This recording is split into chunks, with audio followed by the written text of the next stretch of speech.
qu'est-ce qu'il fout là? Le Rav va parler à ma place. Qu'est-ce qu'il fout là? Bien, on va parler un peu de Sukkot.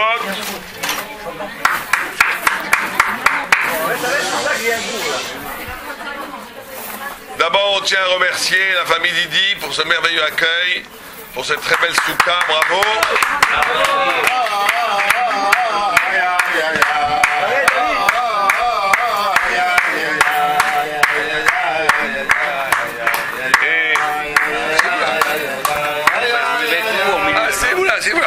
Vous êtes très bien ici. Et que cette maison, Maison Hachem, soit une maison où il y a toujours de l'hospitalité, du Satochim, du Chesed, de l'opulence, de la bracha. Maison Hachem. Alors, on va parler un peu de Sukkot, parce que c'est très bien de Baruch Hachem, manger, se réunir, faire la fête. Mais, comment? Les fois Rose, Batester, le Shio. Mais on va essayer de voir que Sukkot et Simchat Torah, qui est la prochaine fête qui est devant nous, c'est depuis Rosh Hashanah jusqu'à Simchat Torah, c'est un mouvement qui va en crescendo, qui monte, et c'est avant tout un processus spirituel de purification extraordinaire du peuple juif. Aussi bien pour chacun d'entre nous individuellement, pour que tout un Israël. Et ces 22 jours qui vont de Rosh Hashanah jusqu'à Simchat Torah, c'est la gamatria Bach. Bach, c'est-à-dire toi.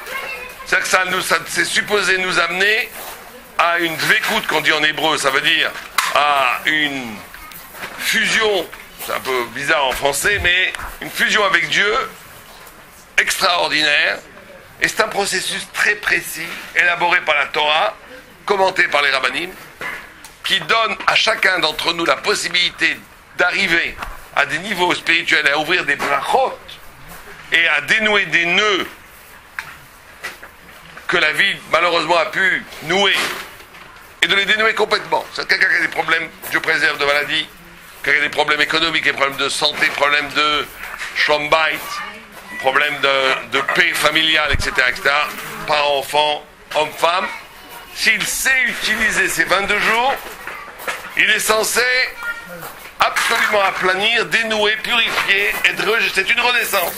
Au point où véritablement, après Simchat Torah, ça veut dire mercredi prochain, normalement quelqu'un doit renaître absolument nouveau, avec toute la potentialité d'une vie extraordinaire qui arrive pour chaque nouveau-né.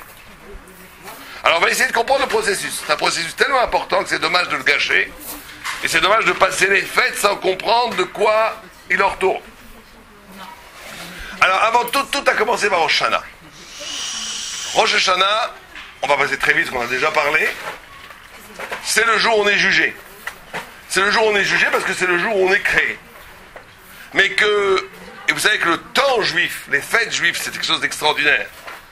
C'est ça qui fait que Am Israël est éternel. C'est ça qui fait que Am Israël ne sera jamais détruit. Parce que toutes les autres nations ont un temps, une histoire qui est liée à quelque chose, même si c'est spirituel, mais qui est liée à un cycle de l'histoire. Il y a eu le cycle romain, le cycle grec, le cycle perse, le cycle babylonien. Il y a des moments de l'histoire. Il y a le cycle occidental, qui est peut-être en train de finir actuellement. Il y a des cycles où à un moment donné, des nations, des hommes jouent un rôle dans l'histoire de l'humanité, et une fois que leur rôle est épuisé, c'est fini. Mais le peuple juif ne vit pas dans l'histoire. Il ne vit pas dans l'histoire. Il vit dans ce qu'on appelle le Zman. Zman, c'est très intéressant de voir ça. En hébreu, la racine étymologique de Zman, c'est Azmana. Azmana, ça veut dire invitation. Invitation. C'est-à-dire que le temps, le peuple juif ne vit pas dans le time, il ne vit pas dans le temps, il ne vit pas dans l'histoire.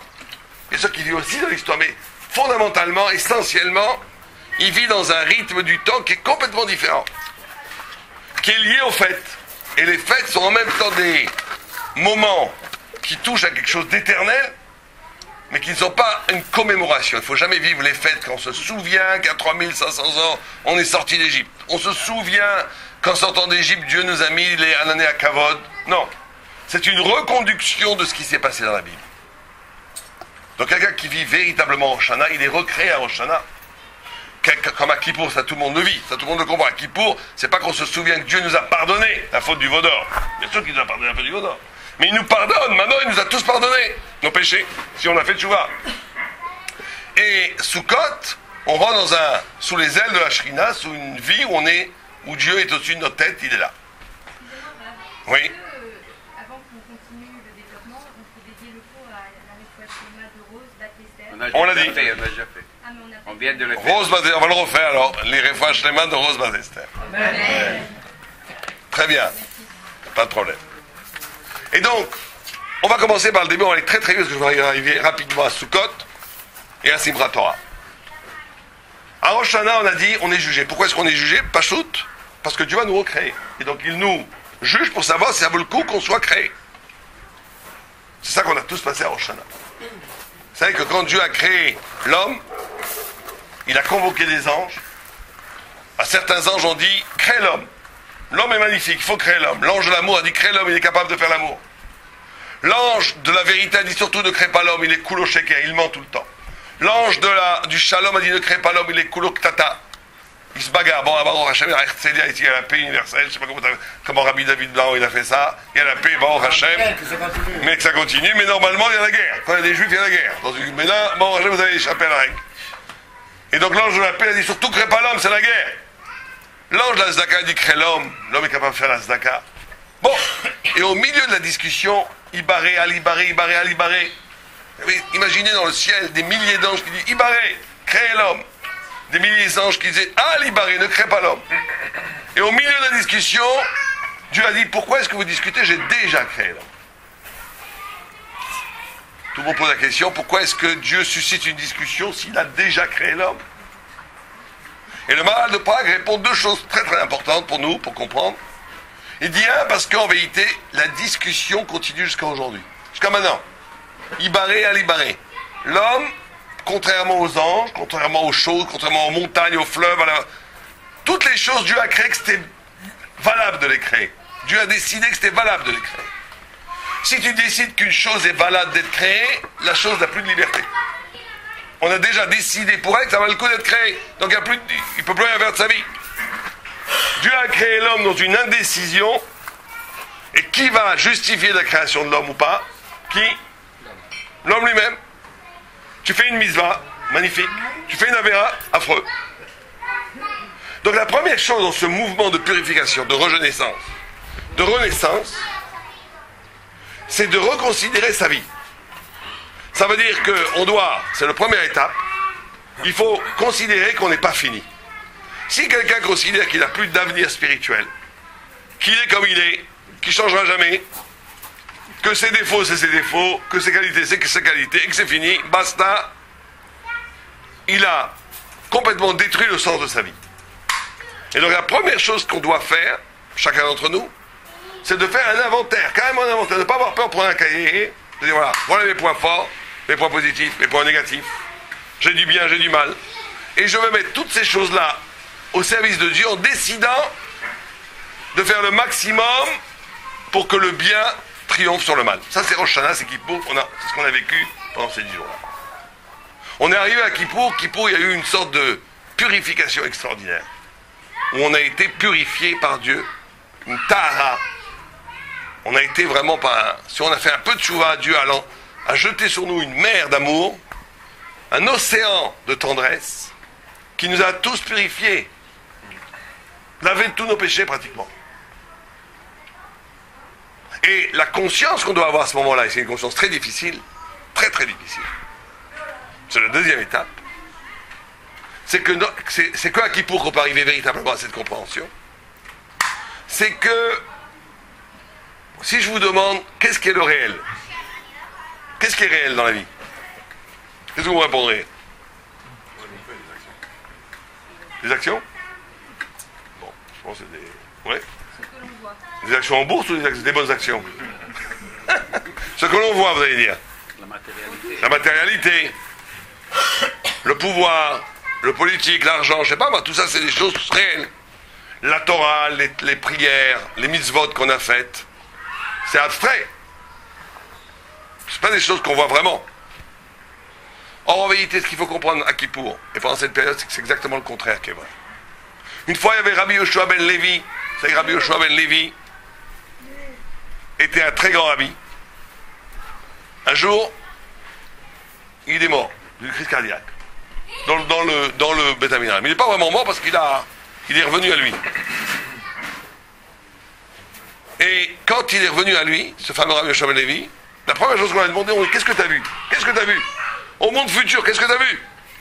Il a dit, Olam Afur Raiti, j'ai vu un monde retourné, un monde renversé. Ça veut dire quoi, un monde renversé? J'ai vu que ce qui paraît ici est tani, ce qui paraît ici fort, ce qui paraît éternel, ce qui paraît vrai, ce qui paraît réel. Tout ça, c'est de la fumée. Et les choses qui nous paraissent à nous abstraites, nos mitzvot, nos tfilotes, nos prières, nos mitzvot, que je me souviens même plus combien de mitzvot j'ai faites. Je me souviens, je ne sais même pas où elles sont. Je ne sais pas combien de Torah j'ai étudié, je ne sais même pas ce que ça vaut, je ne sais même pas où c'est tout ça. La seule chose qui reste après la mort, c'est ça. Imaginez quelqu'un, il meurt. Quelqu'un, il meurt après 120 ans. Qu'est-ce qu'il trouve? Il trouve que tout ce qu'il a investi dans la matière, c'est rien. C'est de la fumée, c'est rien. Et que tout ce qui reste, c'est sa spiritualité qu'il a dégagée dans la Torah. Et ça, c'est l'éternité. Il va vivre de ça. C'est les seules choses qui nous restent et qui sont en vérité la vérité éternelle de chacun d'entre nous. C'est combien de Torah on a étudié, combien de mises on a fait, il n'y a que ça qui reste. Et le regret après la mort est tellement énorme d'avoir considéré, d'avoir investi dans quelque chose qui est tellement aléatoire, tellement éphémère, et d'avoir délaissé quelque chose qui est tellement essentiel, qui est la Torah. Et il paraît que, je ne sais pas, on n'a pas été là pour ça, mais c'est écrit dans les textes, que ce qu'on appelle le Gehinnom, ce qu'on appelle l'enfer, c'est la honte, ou plutôt le regret, le feu de l'amertume, d'avoir dit comment j'ai pu me tromper à ce point-là. Comment j'ai pu investir tellement dans des ch'touillottes et laisser à côté les choses qui étaient essentielles. Et donc Kippour, qui est une sorte de mort, si vous préférez, puisqu'on jeûne, on s'arrache du monde, on est complètement dans la prière, on est avec Dieu. C'est le jour où on peut prendre conscience de ça. Et la suite de ça, c'est de décider de faire une sorte de retournement de situation, de dire, eh ben, je vais essayer d'investir dans mes actions, dans mon étude, étudier plus, participer plus à la Torah. Chacun selon ce qu'il peut. Certains sont faits pour étudier la Torah, certains sont faits pour aider financièrement la Torah, certains sont faits pour bâtir des choses, créer des synagogues. Chacun doit faire quelque chose, mais il faut investir dans une dynamique et dans une dimension d'éternité. Il y avait un grand rave qui disait, il faut pas, c'est un Américain, il disait, don't play the small game, play the big game. Ne joue pas le petit jeu, joue le grand jeu. Le grand jeu, c'est l'éternité. Investir dans les choses qui sont éternelles. Ça, c'est Kippour. Et après, on rentre, après cette purification et cette prise de conscience, on rentre dans Souka. Et là, on arrive dans le vif du sujet, c'est Souka, c'est maintenant. Et vous savez que la première Mishnah de Souka, elle nous dit qu'une Souka qui a plus de 10 mètres, à peu près 20 amot, ça fait à peu près 10 mètres, elle n'est pas cachère. Une Souka dans le srar, dont les pannes qu'on voit là au-dessus, aurait plus de 10 mètres de haut par rapport au sol, pas cachère. Et la Gemara donne 3 raisons pourquoi c'est pas cachère. Pourquoi c'est pas cachère? 3 raisons. Et on va voir que dans ces 3 raisons, il y a le secret de ce que c'est Sukkot. Première raison que la Gemara elle donne, donnée par Rabat, c'est de dire que quand c'est au-dessus de 10 mètres, il faut lever la tête pour voir le srar. Quand on a, comme ça, quand on est, à vue, à hauteur d'homme, on ne voit pas le srar, et c'est pas caché. Bon, on va voir ce que ça veut dire. Deuxième explication, c'est qu'on dit parce que si le srar est au-dessus de 20 amot, de 10 mètres, le tsel, l'ombre, ne vient plus du srar, mais il vient des murs. Troisième explication, c'est de dire que dès que tu fais une souka de plus de 10 mètres de haut, il faut faire des murs très... C'est Dirat Keva. Keva, c'est plus Dirat Araï. Alors la souka doit être une habitation éphémère. Pas une habitation qui nécessite un investissement dans les murs énormes pour que ça tienne. Bon, c'est les 3 raisons. On voit que ces 3 raisons-là, elles expliquent ce que c'est Sukkot. Il y a encore 2 autres éléments. C'est qu'il faut qu'il y ait 3 murs et un 4e mur qui peut être ouvert. Et un cinquième élément, qu'il faut que ce soit plus haut de 10 tfarim, plus haut de 1 mètre à peu près. Il ne faut pas que le sra soit plus bas que 1 mètre. C'est toute la première Mishnah de Sukkot qui résume en vérité tous les aspects de Sukkot. Commençons par le premier. On a dit, premier, au-dessus de 20 amot, tu ne vois pas le sra si tu ne lèves pas la tête. Regardez comme c'est extraordinairement fin. On a dit qu'à Kippour, tout le problème de la Torah va être comment tu passes de Kippour, où tu as été dans une relation avec Dieu, où tu étais complètement en fusion avec Dieu, surtout à la Neila, surtout à la fin, où tu étais complètement, où tout ce qui était matière s'est annulé, où tous tes péchés ont été brûlés, où tu es devenu d'une pureté originelle, tu t'as pris contact avec ton âme. Comment après revenir dans la vie le lendemain? Qu'est-ce qu'on fait avec ça? Et tout le travail de Sukkot, c'est comment être capable de faire passer la spiritualité qu'on a emmagasinée entre Rosh Hashanah et Kippour, et de le faire rentrer dans la vie réelle. Et c'est pour ça, regardez la finesse du texte. Le texte nous dit, il ne faut pas que le sra qui symbolise la présence de Dieu, il ne faut plus que la présence de Dieu soit comme un Kippour où je suis obligé de lever la tête pour voir Dieu. On doit être de prier, prier, prier. Il faut que je sois capable d'être assis dans une soukha, manger, boire, être avec des amis et voir Dieu. Donc d'un côté c'est plus sympathique, mais d'un côté c'est beaucoup plus dur. C'est d'être capable de faire rentrer Dieu dans ta vie. Dans ta vie réelle, dans ta vie quotidienne, dans ta vie physique, dans ta vie jouissive, dans ta vie en mangeant, en buvant, en rigolant, avec tes amis. Alors comment est-ce qu'on fait rentrer Dieu dans sa vie réelle, quotidienne? Comment on fait ça? Par les brachot. Ouais, mais comment on le fait, on va dire, à l'intérieur de soi? Alors le Maharal de Prague explique, il dit une chose, il donne pour ça, on va dire deux voies. Première voie qu'il donne, très importante. Il dit, vous voyez deux personnes qui mangent. Deux personnes qui mangent. Comme là, on a bien mangé, bon, Hachem. Deux personnes qui mangent. Il dit, ces deux personnes qui mangent font le même acte. Vous avez deux personnes qui mangent de la dame route, un steak frites, ce que vous voulez, ils mangent. Il dit, l'un va être complètement animalisé et l'autre va être comme un ange. Pourtant, moi, quand je les vois les deux, je vois les mêmes bonhommes. Deux bzags, ils mettent le même mouvement des mains, ils mangent, ils mastiquent, ils mangent, ils ingurgitent. Je vois pas la différence. Tout va se passer dans la conscience. Dans la conscience. Il y a une façon de manger, où ma façon de manger, c'est de m'oublier. C'est pour ça que la Gemara dit, Ta'avot mefakesh nifrad. Quand je suis dans la Ta'ava, je demande qu'on me fiche taper. C'est une histoire terrible. Derrière Hagav, il y avait une fois un rave dans une école, qui a demandé aux enfants, quelle est la chose la plus importante pour votre père? Alors là, il lève la main, il dit, la prière, mon père, la prière, c'est la plus importante. Le deuxième, il dit, la Torah, tu dis la Torah. Le troisième, il dit, la Zdaka. Un, il lève, c'est le fils d'un grand Tamid Racham, d'un grand Rav Nafka. Il dit, pour moi, la chose la plus importante pour mon père, c'est quoi? C'est le Tchulent. Tchulent, c'est en yiddish, c'est comme la daf. Il voit ça, le rabbin, il va vous donner une claque à l'enfant, c'est un route pas, son père, il est un grand rabbin connu. Mais il voit que l'enfant, il passe du tout ça sur la main. Il le dit en toute innocence. Il dit, mais pourquoi tu dis ça? Pourquoi tu dis que ton père, la chose la plus importante, c'est la tfina? Il dit, c'est très simple. Mon père, quand il étudie la Torah, je peux lui poser une question. Il me dit, d'accord, il n'y a pas de problème. Il est en train de dire des télim, je lui pose une question, il me fait un petit caresse, il me dit, qu'est-ce que tu veux, mon fils? Il mange la tfina, il mange le tchoulen. Interdiction de lui parler, c'est pas le moment de l'embêter. Et l'enfant, il ne comprend pas les baratins, les grandes paroles, la Torah, c'est la vérité. L'enfant, il voit ce qu'on appelle la vérité de la vie, des gestes quotidiennes. Il voit que chez son père, tu peux toujours l'embêter, dans n'importe quel moment. Mais quand il mange le tchoulen, tu ne peux pas l'embêter, c'est ça le plus important pour lui. C'est ça qu'il va retenir.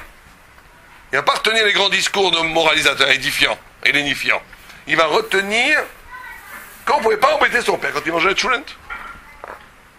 C'est-à-dire que ça, c'est une... Alors même si c'était un tamitra, le pauvre, il voulait se relaxer, c'était le moment où il se relaxait, le pauvre, sûrement.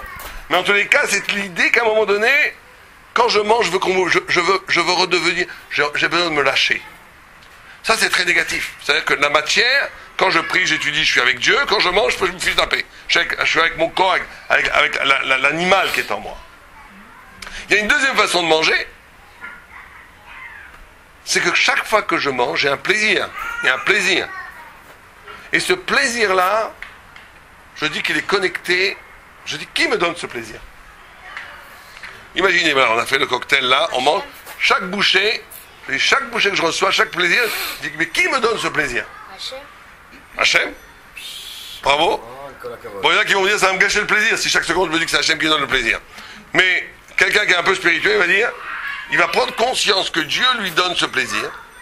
Donc Dieu en vérité lui donne la vie, parce que la vie passe par le plaisir. Vous remarquerez que tout processus de vie passe par le plaisir. Il n'y a pas de vie sans plaisir. La création de la vie, tout passe par le plaisir. Et donc quand quelqu'un mange, boit, a une jouissance quelconque, il doit être capable de penser, de transformer cette jouissance en conscience que c'est un flux de vie que Dieu te donne à cet instant. Imaginez un enfant qui tète le sein de sa mère, il est en fusion totale avec sa mère. C'est un des moments le plus fusionnels qu'il y a entre une mère et un fils. Et bien quand un homme mange, il est en train de téter le shefa, le chesed que Dieu donne, et donc il doit être en fusion avec Dieu. Donc le même acte, le même steak, la même bouche, le même plaisir, peut ou bien te renvoyer vers l'animalité la plus radicale. Oubliez-moi, fichez-moi la paix, laissez-moi manger tranquille. Je redeviens une sorte de BMA, de corps organique qui est coupé de l'esprit. Ou bien je peux transformer ce moment en quelque chose qui est encore plus haut que la prière. Parce que c'est une expérience de vie. Bien sûr en silence. Pas besoin de faire en parole. Mais c'est ça qui va changer. Or, ça c'est la première voie. Soukha, c'est pour ça qu'à Soukot on mange, on boit. On a une grande idée de les notes, prendre plaisir du tsel, être avec des amis. La notion du plaisir est fondamentale à Soukot. Parce que toutes les preuves qu'il va avoir après Kippour, c'est comment je vais être capable, après avoir été avec Dieu dans une intimité fantastique pendant Yom Kippour, comment je vais être capable de transformer cette intimité dans l'expérience de la vie organique, de la vie réelle, de la vie physique. Et c'est ça l'épreuve qu'il nous a demandé à Soukot. Ça c'est la première voie. Deuxième voie que dit le Maharal, comment rentrer Dieu dans sa vie quotidienne, c'est, et ça c'est peut-être encore plus difficile, c'est d'être capable à chaque décision que je prends, on faut au moins limiter la décision importante, de se demander si Dieu veut que je fasse ça ou pas. Que la notion de la volonté de Dieu rentre dans mes décisions. Est-ce que ce que je fais là, est-ce que Dieu le veut ou pas? Je le fais vraiment parce que Dieu le veut ou bien il y a d'autres intérêts? Bon, c'est les deux choses. C'est la première notion que le srar doit être à hauteur du regard de l'homme. C'est-à-dire la présence de Dieu dans ta vie doit être... Tu n'as pas besoin tout le temps de prier pour voir. Il faut que tu sois capable à hauteur d'homme de voir le srar. Deuxième raison que l'Agmara elle donne, c'est de dire oui, sinon le tsel, la notion d'ombre, alors ça vous savez que c'est très intéressant. Soukha, ça tout le monde se pose la question, comment ça se fait que on fait Soukot, on aurait dû faire Soukot quand normalement? Après Pessah. Après Pessah. Pourquoi est-ce qu'on le fait maintenant? Alors le Tour pose la question, le Tour dit, c'est parce que si c'était après Soukot, après Pessah, ça aurait été une sorte de phénomène naturel, les gens ils commencent à faire chaud, les gens font des cabanes. Or là c'est le début de l'hiver, le fait de faire des cabanes montre que c'est un processus antinaturel. Mais le Gaon de Vilna dit que non, dit qu'en vérité, après la faute du veau d'or, les Anané à Kavod, les nuées protectrices de Dieu nous ont abandonnés. Après le 17 Tammuz, on a perdu l'Anané à Kavod. Moïse est monté 40 jours au Sinaï, il n'a pas réussi à avoir le pardon. Il est redescendu. Il est monté une deuxième fois 40 jours au Sinaï, et là c'est arrivé à Kippour, et Dieu a dit, Salartik et Dvarecha, j'ai pardonné comme tu l'as demandé. Il est redescendu avec les deuxièmes tables de la loi, et là ils ont commencé à faire le Mishkan. Dieu a dit, on va faire... Dieu est d'accord de revivre parmi le peuple d'Israël. Chacun donné. C'est pour ça que vous voyez qu'aujourd'hui aussi, entre Kippour et Soukot, c'est là où on dépense le plus d'argent. En achetant le loulav, les trogs, les achats pour la fête. Tout un Israël est occupé à donner, à acheter. C'est aussi d'une. Et quand ils ont commencé à faire le Mishkan le 14, les Anané Kavod sont revenus. Donc Sukkot, c'est le retour après le pardon du Anané Kavod, de la présence de Dieu sur nous qui nous protège. La deuxième travail fondamental de Sukkot, c'est de comprendre que la seule protection possible pour la vie d'un juif, c'est Dieu. Bien sûr que c'est important d'avoir une armée, un pays, c'est merveilleux, c'est important d'avoir tout ça. Mais il ne faut pas se leurrer, c'est Dieu qui nous protège. On ne peut pas mettre notre espérance radicale autre que dans Dieu. On peut avoir la meilleure armée du monde, on peut perdre la guerre.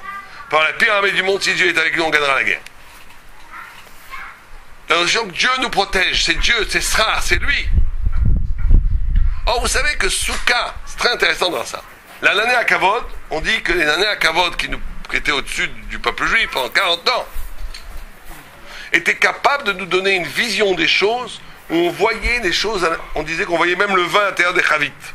C'est une vision qu'Organouz c'est la lumière spirituelle avec laquelle on voit les choses jusqu'au bout du monde.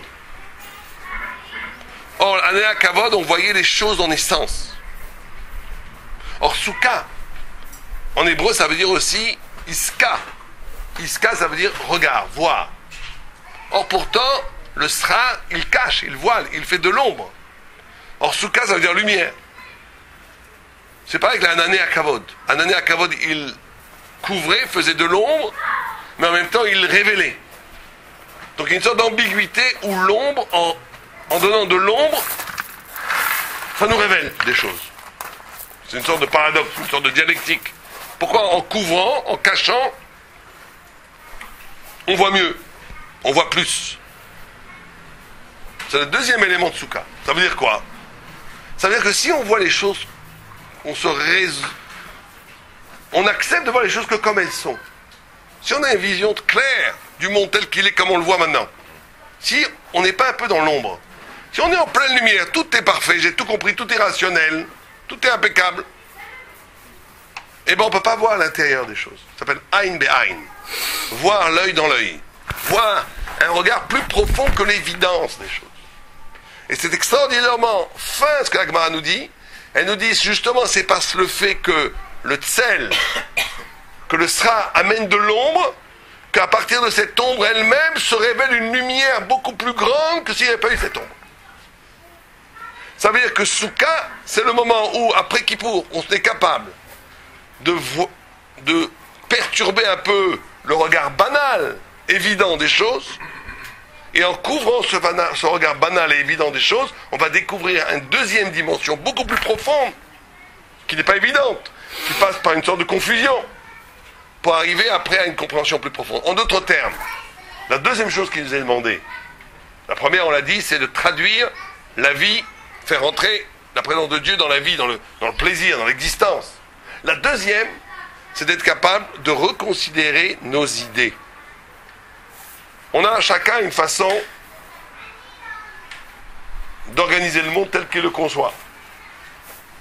Il voit les choses, tout est bien, est organisé très bien. Ça, c'est bien pour un certain niveau. À un certain moment donné, il faut dépasser ça. Il faut être capable de reconsidérer, à partir de la Torah, de se remettre en question.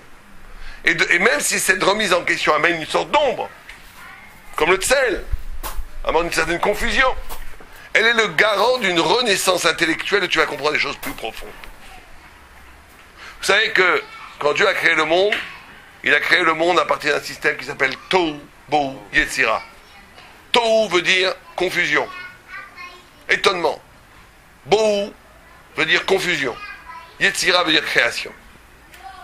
Tohu, Bohu, Yetzira. Or, comprendre les choses, c'est de revivre ce que Dieu a créé dans le monde. Tohu, Bohu, Yetzira. On est obligé de s'étonner. Si on voit les choses telles qu'elles sont tout le temps, on a déjà anticipé les choses, on connaît la personne, donc on n'apprend plus rien de nouveau. Il faut être capable d'être bouleversé. Il faut être capable de laisser rentrer en nous quelque chose qui va peut-être nous déranger nos certitudes, mais de s'ouvrir à l'altérité, à la différence, à la merveille, à l'exceptionnelle originalité que sous-tend chaque chose. Ça fait tôt l'étonnement. Alors c'est vrai que ça va nous bouleverser. Mais à partir de ce bouleversement, on peut reconstruire, créer une nouvelle façon de voir qui est beaucoup plus grande que les idées préconçues qu'on avait avant. Tohu bohu yetzira. Être capable de voir. On ne peut voir que si on est capable de faire de l'ombre. C'est-à-dire que si on est capable de casser l'image facile qu'on a du monde. Et ça, c'est la deuxième dimension. On nous dit qu'il faut que le srar, l'ombre vient du srar, pas des murs. Très intéressant de voir ça. On dit faites attention, à l'heure d'une reconstruction d'une spiritualité, de ne pas construire aussi une fausse spiritualité, à partir des murs.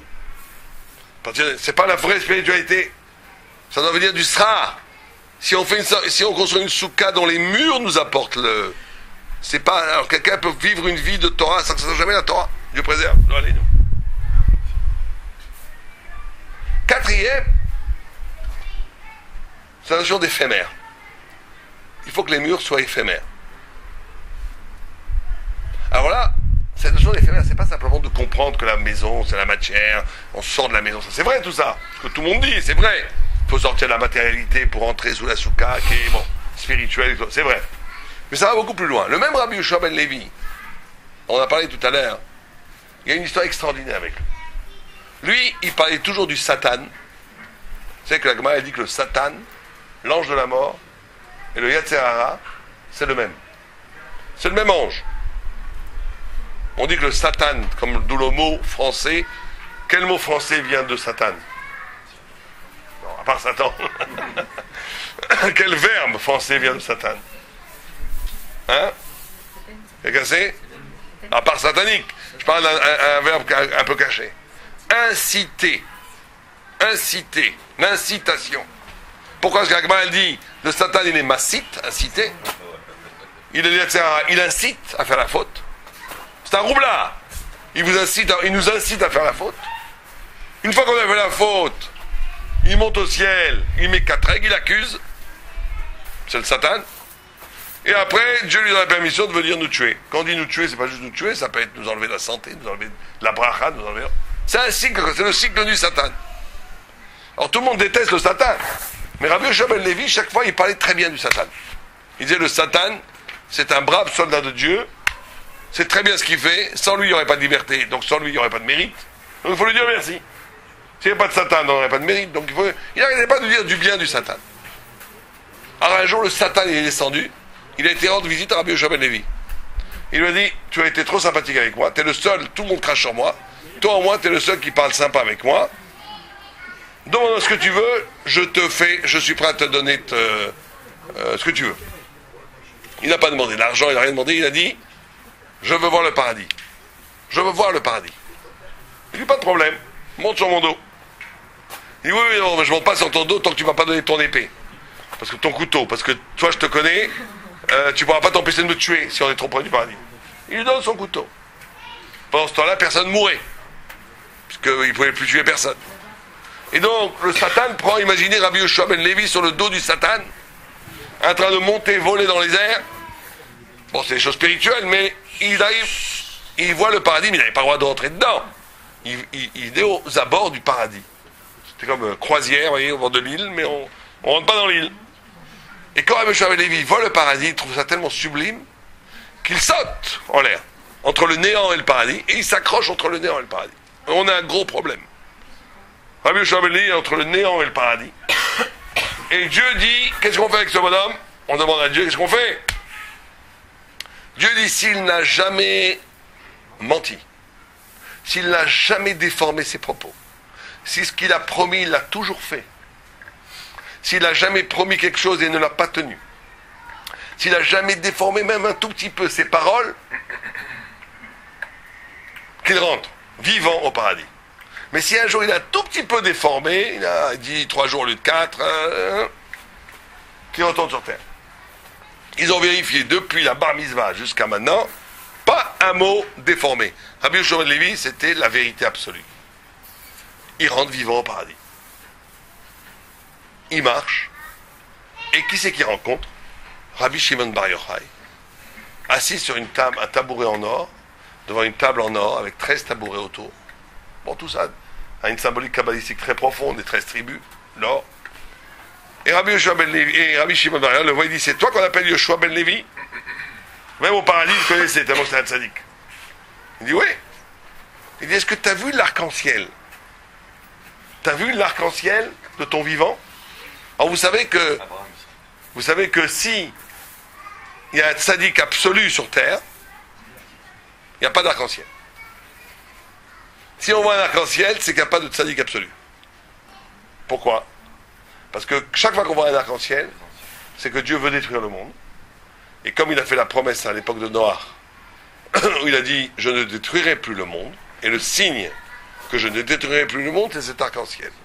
Donc quand on voit un arc-en-ciel, très mauvais signe, ça veut dire que Dieu il veut détruire le monde à cause des fautes. Mais il ne le fait pas parce qu'il est tenu par sa promesse. Mais s'il y a un tzaddik gamour, on dit qu'un tzaddik gamour, absolument gamour, il a le potentiel de justifier la création tout entière.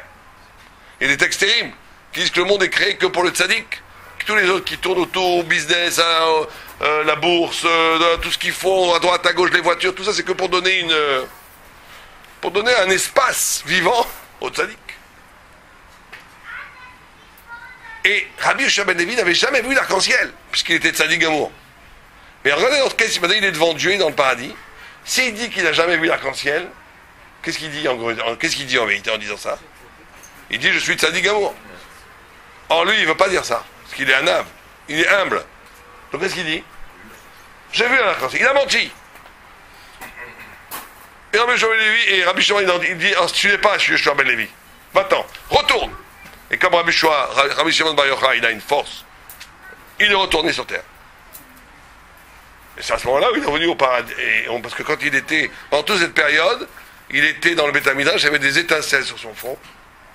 Et quand il est revenu à lui, c'est à ce moment-là que ses élèves et ses amis ont dit « Qu'est-ce que tu as vu ?»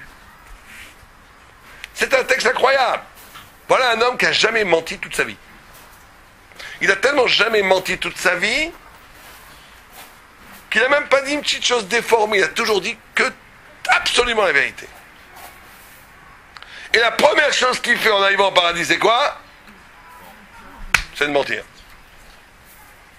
Comment c'est possible une chose pareille? Pourquoi il fait ça? De là, on apprend un grand principe qui différencie peut-être tout ce qui est un juif d'un non-juif. C'est que lui, il est prêt à sacrifier tout un processus spirituel au nom d'une idée spirituelle qui lui est supérieure, au nom de la fidélité à Dieu. Il ne peut pas, devant Dieu, dire une chose qui fait que je suis un tzaddik. Il ne peut pas. Il est trop humble. Donc il préfère, alors que toute sa vie, ça a été la fidélité à la vérité, il préfère la mentir pour ne pas être balgava.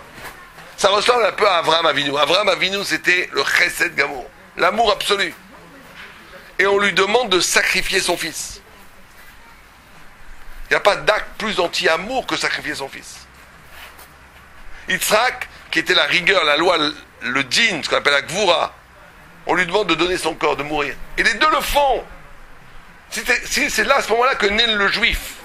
Un goy dirait, mais moi je peux pas, je suis tout amour. Je suis tout amour, je peux pas tuer mon fils, je suis tout amour. C'est-à-dire que tu fais passer ton processus spirituel avant Dieu. Le juif est capable de dire, mes qualités spirituelles, même les plus hautes, même si j'ai mis toute ma vie à faire que ça. Si pour servir Dieu, je suis obligé de faire le contraire, je le fais. C'est-à-dire qu'il faut être capable d'avoir un rapport, c'est ça la notion d'éphémère. Il ne faut pas idolâtrer, sacraliser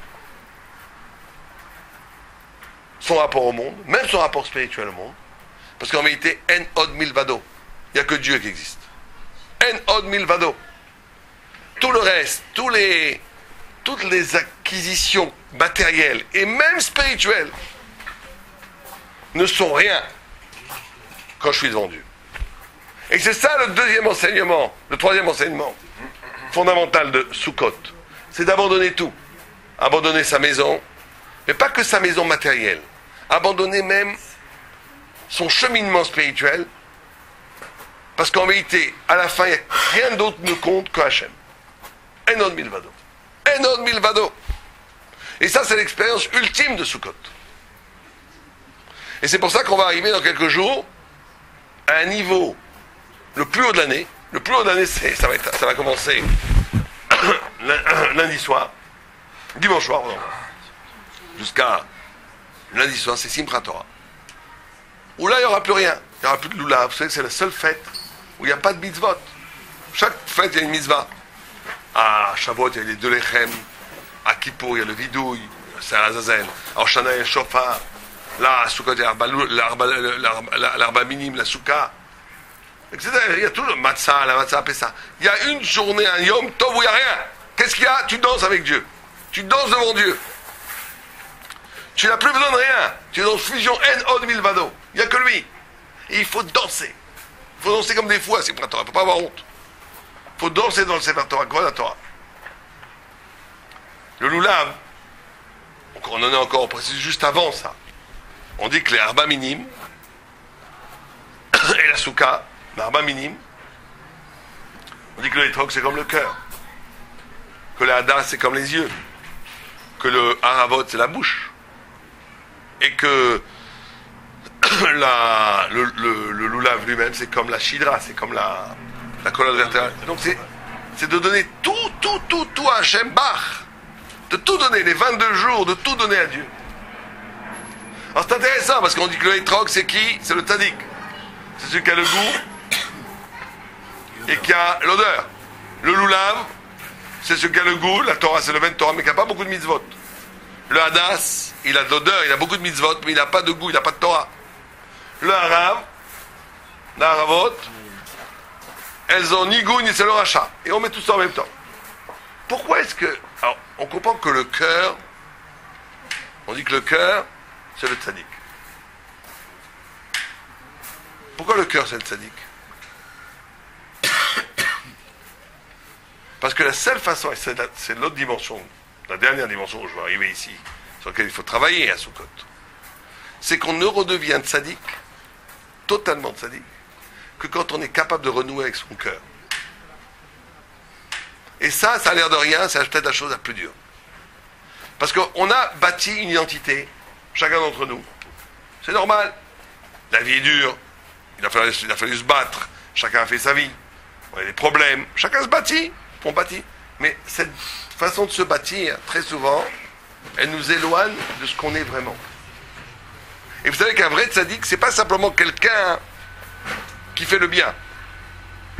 Quelqu'un qui ferait toutes les mitzvot, qui ferait toute la Torah, qui ferait tout ce qu'il faut, mais qui ne serait pas lié à la joie intérieure du cœur, qui ne ferait pas ça dans la joie intime du cœur, il ne serait pas tzaddik.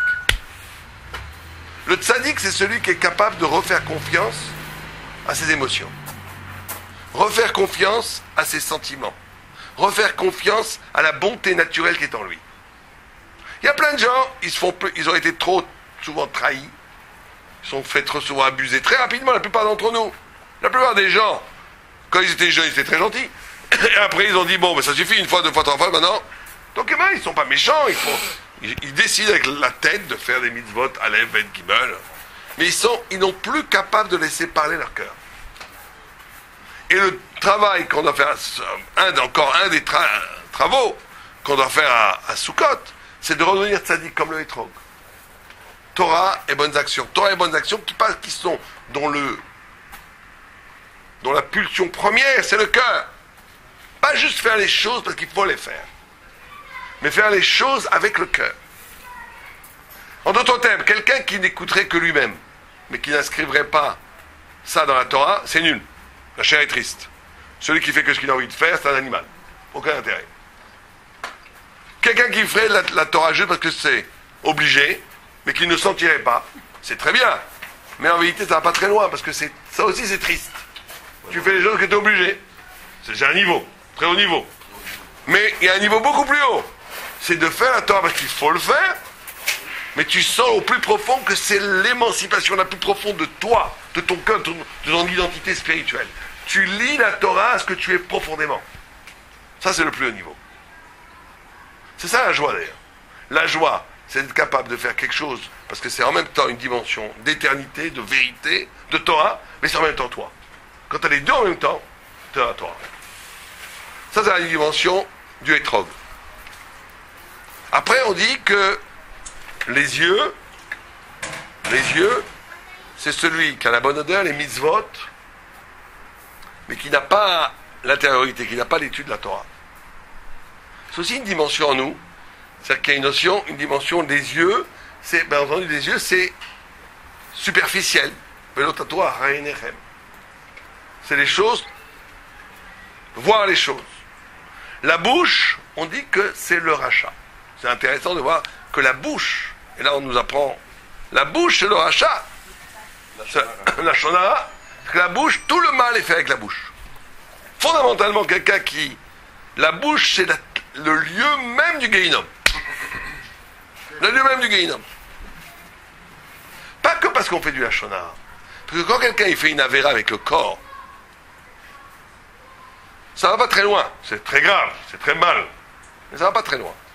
C'est le corps. Quelqu'un fait une avéra avec la bouche est beaucoup plus spirituelle. La bouche, ça va plus loin que le corps. La bouche, c'est déjà le monde de la parole, le monde de... Dieu a créé le monde avec la parole. Quelqu'un qui utilise cette... Vous savez qu'on dit que chaque fois qu'on respire, Dieu a créé l'homme avec le souffle. Chaque fois qu'on respire, notre respiration, c'est en dernier ressort la respiration kébiérol de Dieu qui est prolongée par notre propre respiration. Donc tu utilisais ce souffle sacré, qui est le souffle de Dieu qui est en nous, et d'y mettre de la médisance, de la shona, c'est une profanation terrible. Terrible. Et c'est très dur de ne pas faire la shona. Parce que dès qu'on parle de quelqu'un, on fait une petite blague. Dès qu'on fait il y a toutes sortes de niveaux de la shona. Il y a des niveaux de la shona qui sont monstrueux, il y a des shona qui sont sympathiques. Mais ça n'empêche pas que c'est la shona. C'est un sourd. Et pour ça, la seule façon de se protéger de la shona, c'est impossible si on ne se situe pas au niveau de l'âme. Si au niveau du corps, la parole, elle parle toujours. S'il faut, vous savez, il y a Rabbi Meir, qui est là dans l'assemblée, je ne sais pas où il est, il y a une histoire, comme ça on dit que, une fois là, ça doit être, on doit arriver à un niveau où c'est même plus tentant. C'est comme une reine, une princesse, qui est courtisée par un paysan, et qui lui apporte des pommes de terre toutes pleines de terre. Pommes de terre comme ça, toutes crasseuses. Pour une paysanne, c'est super, elle aime le cadeau. Mais pour la reine, c'est même pas tentant. C'est qu'il faut travailler sur ça, prendre conscience que tout le dire, la shonara, la parole qui méprise l'autre, c'est quelque chose qui est tellement dégradant que c'est même pas pour moi.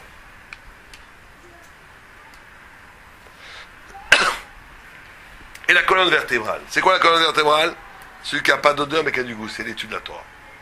Sans étude de la Torah, il n'y a pas de vie. C'est-à-dire que là aussi, il n'y a pas de vie.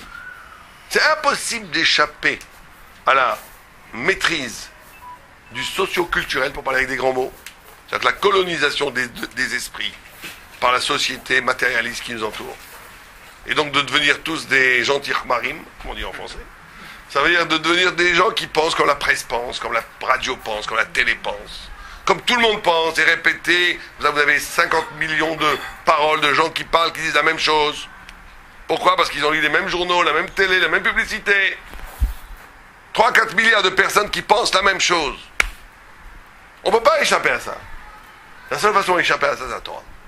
Parce que la Torah a une articulation, a une puissance, une colonne vertébrale, une puissance intellectuelle, un souffle de vérité, un souffle de profondeur d'idées qui te lave, qui rend ridicule tout ce qu'on entend à droite à gauche. Et sans cette colonne vertébrale, il n'y a rien. Sans la colonne vertébrale, un homme, il n'est rien. À la limite, sans yeux, il est aveugle, c'est très embêtant, mais il peut encore vivre. Sans parole aussi, mais sans colonne vertébrale, on ne fait rien. Comment? Oui, sans... Oui, on va voir. Et donc, là ça c'est cette colonne vertébrale de l'étude de la Torah, elle est fondamentale. Donc, il faut absolument que chacun prenne aussi sur soi, pendant cette période, d'étude la Torah. Ça peut être 5 minutes par jour.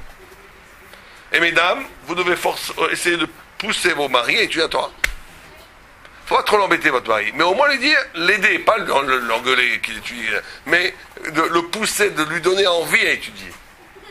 Même 5 minutes par jour. 10 minutes par jour. Un quart d'heure par jour. C'est énorme ce qu'on peut étudier un quart d'heure par jour. Mais ça donne une colonne vertébrale. Ça donne que la personne ne devient plus un amateur. Qu'elle pense à droite, à gauche, elle sait même plus ce qu'elle pense. Quelqu'un qui rentre dans un processus où il commence à élaborer une pensée par l'étude. Très important. C'est la colonne vertébrale. Sans cette colonne vertébrale, il n'y a rien. Et ça commence sous la soukha. Ça commence maintenant. Ça commence. Et Simchat Torah, quand on a fait tous ces tikkunim qu'on a parlé avant, Simchat Torah, c'est le jour où on est au summum de la joie, où on danse devant le Sefer Torah. Vous savez que Rav Yashiv Alavasham, qui est nifta il n'y a pas longtemps, il est mort à 102 ans. Et depuis l'âge de 30 ans, il était faible. Ça, les gens ne savent pas. Depuis l'âge de 30 ans, les médecins disent qu'on ne lui donne pas 6 mois à vivre. Il a vécu plus de 70 ans après que les médecins n'ont pas donné 6 mois à vivre. Mais il prenait toute sa force de la Torah. Et là, l'année dernière, on m'a raconté le gendre Rav Kanievski, qui est donc marié en relation avec Rav Yashiv, parce que Rav Kanievski est marié à la fille de Rav Yashiv. Il m'a raconté qu'il était très. Il avait pratiquement plus de force. Et il a vu que les gens commençaient à danser. Et les médecins lui ont dit, reste. Il a dit, je ne peux pas, Kavod la Torah. Je ne peux pas ne pas danser devant la Torah. Il y a un vieillard de 102 ans qui a plus de force. Il est descendu, il a dansé devant la Torah pour le Kavod la Torah. Donc quand on voit Rav Yashiv qui a 102 ans, fatigué, où il a pratiquement plus aucune force, qui donne toute sa vie pour donner du Kavod la Torah, pour danser. Donc là, ce qui nous attend, le Simchat Torah bientôt, il ne faut pas, messieurs et même mesdames, il faut véritablement avoir cette joie de Kavod la Torah, c'est-à-dire c'est une fusion dans la joie totale avec Hachem. Donc c'est le summum. Disent les chassidim que ce qu'on n'arrive pas à faire à la Neila, on peut le faire à Simchat Torah. Les tikkunim, les réparations qu'on n'arrive pas à faire à la Neila, Kippour, on peut le faire pendant le Simchat Torah. C'est le jour le plus haut de l'année. C'est le niveau le plus haut de l'année. Parce que là, c'est un niveau où on a dépassé tout. On est passé le stade du jugement, on a été purifié, on est rentré sous les ailes de la Shrina, on a fait tous les tikkunim, on a dit de rentrer Dieu dans sa vie, dans le plaisir, on a été capable de montrer que l'essentiel c'est la Torah, on a compris l'éphémère de l'existence, etc., etc. Et quand on arrive à ce niveau d'intensité de vérité, il n'y a plus rien. Plus besoin de mitzvot, plus besoin de ploula, plus besoin de soukha, plus rien du tout. Il n'y a plus que Dieu et nous. Là, vous savez qu'un des chants qu'on dit à Hoshana Rabbah, c'est Ana, Hani, Vehu. Hani, Vehu, le nom Hani est un nom de Dieu. C'est qu'à un moment donné, on arrive, et ça c'est le niveau le plus haut du tzaddik. Il a la Zaken, qui était la personne la plus humble, peut-être de tous les temps après Moshe Rabbeinu, qu'est-ce qu'il a dit? Imanikan, Akolkan. Si je suis là, tout est là. Si je suis là, tout est là, ça je peux comprendre d'un homme orgueilleux, il dit ça. Comme un homme qui est un des hommes les plus humbles de tous les temps a pu dire une phrase pareille. Et Rashi, Tosfot dit, c'est qui ce Hani? C'est qui ce Hani? Ah, Satan, il dit, c'est Dieu. En gros, si Dieu est là, tout est là, d'accord? Et pourquoi il a dit Hani? Donc Hani, c'est un des noms de Dieu. Il y a une façon, si vous préférez, d'exister. Et c'est là que c'est à ce moment-là, à Hoshana Rabbah, à Simcha Bet HaShoeva. Pourquoi on l'appelait Simcha Bet HaShoeva, dit la Gemara? Parce que Mikan Shoavim Roi HaKodesh. On puisait l'Esprit Saint. Pourquoi est-ce qu'on peut arriver à l'Esprit Saint, nous les Juifs? Comment est-ce qu'on peut arriver à des révélations messianiques, à des révélations prophétiques? Parce que au plus profond, notre identité, la signature identitaire de notre être, au plus profond, c'est Tselem Elohim. C'est l'homme à l'image de Dieu. Et donc, il y a un moment donné où l'homme, s'il est véritablement comme il est à la Zaken, purifié après Rosh Hashanah, après Kippour, après Sukkot, il arrive à un niveau de pureté où il devient tellement lui-même que ce lui-même, c'est un reflet de Dieu. Et si je suis vraiment avec moi-même, Dieu est là. Si je suis vraiment avec moi-même, Dieu est là. Si j'écoute véritablement le souffle de mon âme, et que je suis capable d'oublier une télé, un journal, un conditionnement, un troisième conditionnement, l'idéologie rationaliste, l'idéologie marxiste, l'idéologie de la loi du plus fort, l'idéologie chiloni, l'idéologie tout ça tombe. Je touche un petit peu à une vérité essentielle.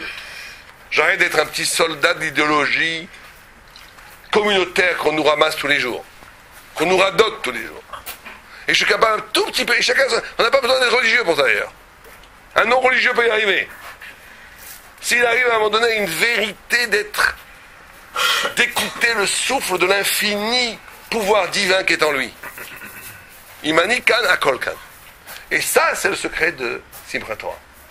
Simchat Torah, c'est une joie tellement forte, et je suis tellement au-delà de tous les processus, que je suis dans un rapport vertical avec Dieu, avec une révélation où il n'y a plus pratiquement de différence entre un vis-à-vis et moi-même. C'est le niveau le plus haut de l'année. Il n'y a plus de tir à ce moment-là. Et c'est comme ça qu'on est purifié. C'est pour ça qu'il y a écrit dans le Zohar que c'est un jour qui purifie encore plus que Yom Kippour. Parce que c'est une purification dans la joie. Parce qu'en vérité, et on finira avec ça, le mal, c'est quelque chose toujours de second. Le mal, c'est jamais quelque chose d'essentiel. Le mal, c'est l'ange à la mort, c'est le Satan. Il a été créé le 2e jour. Le Satan, c'est un ange. Les anges, ils ont été créés le 2e jour. La Neshama, elle a été créée avant que le monde soit créé, le 1er jour. Donc la Neshama est à un niveau où il n'y a pas de mal. Il n'y a plus de mal. Donc quelqu'un qui se connecte avec ce niveau de lui-même, où ce qui est essentiel chez lui, c'est sa Neshama, il s'identifie à cette Tselem Elohim, tout le mal, il tombe comme des écorces, ça n'existe plus. Il est purifié. C'est pas ce que je veux dire, quand il y a la simra, le tyran peut pas se tâcher. Oui, mais il faut faire attention, il y a 2 sortes de Simra. Oui, la simra. Il y a Simra de Torah. Simra de Torah. C'est pour ça que c'est intéressant que le 2e jour, on commence Yom Simra. Yom Tov, premier, on n'a pas le droit de danser et tout. Le deuxième, c'est quel jour? C'est le jour de Ushpizin. Premier jour, c'est Abraham. 2e jour, Yitzhak. Alors, Yitzhak, c'est la Ira Vepachat. C'est pour te dire, la Simra, c'est une Simra de Hirat Shamaim. C'est pas une Simra de Efkerut, de Hirat Shamaim. Cette Simra de Hirat Shamaim, c'est parce que tu as une Hirat Shamaim que tu as une Simra. La Simra, c'est capable de te sentir, comme disait un grand Rav Simra Zissa, il disait, la Simra, la joie, c'est de sentir que tu vis la vie pour laquelle tu as été créé. Donc c'est une certaine crainte. Tu réalises le pourquoi tu as été créé. Dès que tu sens que tu réalises le pourquoi tu as été créé, tu es joyeux. C'est la vraie joie. Quelqu'un peut tout avoir. Des millions. Réussite même, sociale, tout ce que tu veux. S'il sent qu'il ne vit pas sa vie, il est malheureux. Enfin, il n'est pas, peut-être pas malheureux, mais il n'est pas heureux. Il n'est pas heureux. Il n'est pas Simra. Il est peut-être Ocher. Il est peut-être contenté. Il est content. Mais il n'est pas Saméar. Saméar, c'est d'avoir le sentiment que la vie que tu vis, c'est ta vie. Et que ça, personne ne peut te l'enlever. Que c'est ta vie. Tu as été créé pour... Tu touches au pourquoi, à l'intrigue de pourquoi Dieu t'a créé. Et ça, Simchat Torah, c'est le jour où chaque juif, s'il travaille un tout petit peu sur lui, il se rend compte que la Torah, c'est le miroir de son âme. Que la Torah, c'est la lumière de son âme. C'est ça, sa joie. Et quand il danse avec la Torah, il s'identifie avec la Torah. Et cette identification avec la Torah, c'est le plus haut niveau de purification et de pardon. Et donc ça te donne après une ouverture existentielle, une gamme de brachot extraordinaire dans la vie. Alors, allez nous. Est-ce qu'il y a des questions?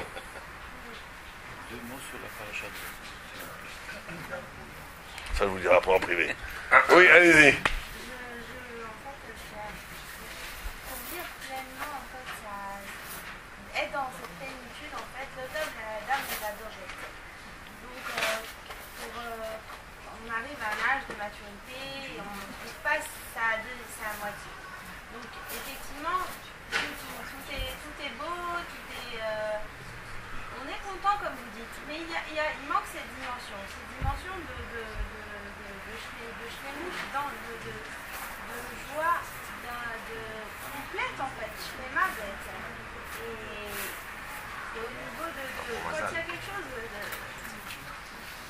J'ai pas compris votre question. La question c'est en fait quand on est célibataire en fait. Ah, les célibataires, oui, les célibataires c'est plus difficile. Chez nous, l'identité c'est un peu entier. Oui, mais pour trouver l'autre moitié, il faut parfaire sa moitié. Il ne faut pas non plus. Il y a écrit que quand Dieu a voulu créer l'homme et la femme, il les a voulu créer comme 2 entités séparées. Il a vu qu'ils allaient se faire la guerre. Bon, ils sont toujours encore la guerre aujourd'hui, mais ils ont été pires. L'homme et la femme, il les a créés d'une même corps. Mais c'est extraordinaire de voir que Dieu au début voulait les créer comme 2 entités. Pourquoi c'était mieux de... Chaque fois qu'on dit que Dieu, quand il a voulu faire une chose d'Eratrila, et qu'il a vu que ça ne marcherait pas, et qu'il a fait Bidievel, c'est qu'il aurait mieux fallu faire comme il a voulu faire. Simplement, il y avait un problème, donc il a fait Bidi Avad d'une seule entité. Comme si deux entités c'était mieux qu'une entité. Simplement on est obligé de faire une entité. Parce que l'essence du couple, c'est pas de s'annuler l'un dans l'autre. C'est que l'un rend l'autre plus lui-même. Donc, et ça va, c'est aussi, ça se renverse. Si on veut se donner toutes les chances de trouver son partenaire, il faut absolument pas s'envisager que en tant que partenaire. Il faut cesser de se réaliser comme on est maintenant, dans la situation dans laquelle on est maintenant. Et ça va ouvrir les possibilités après de trouver la personne que je dois trouver. Vous comprenez? Quelqu'un qui vivrait tout le temps cette espérance frustrée du non-arrivée de la moitié que j'espère, c'est très mauvais ça. Ça, au contraire, ça empêche la moitié d'arriver. Exact, parce que c'est comme des ondes, c'est des vibrations. Et... C'est plus vrai, ça veut dire qu'on s'abîme dans cette espérance non réalisée. Et donc, au contraire, ça diminue les chances qu'elle se réalise. Donc, il faut avant tout s'apprécier, pas de façon orgueilleuse. Se dire, comment, avec ce que j'ai aujourd'hui, ce que je suis aujourd'hui, je peux arriver à être Shifrat Hashem, Eved Hashem, avoir une vie euphorique de Torah de Sibra. À partir de là, on devient lumineux. Et quand on devient lumineux, ça attire pas les insectes, je présume, ça attire l'autre moitié.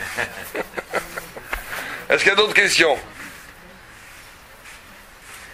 Pas de questions? C'est clair? Ou c'est pas clair? Quand il n'y a pas de questions, c'est que c'est très clair ou pas clair du tout. Voilà. J'espère que ça a été très clair. Kol Tov, Srak Sameach.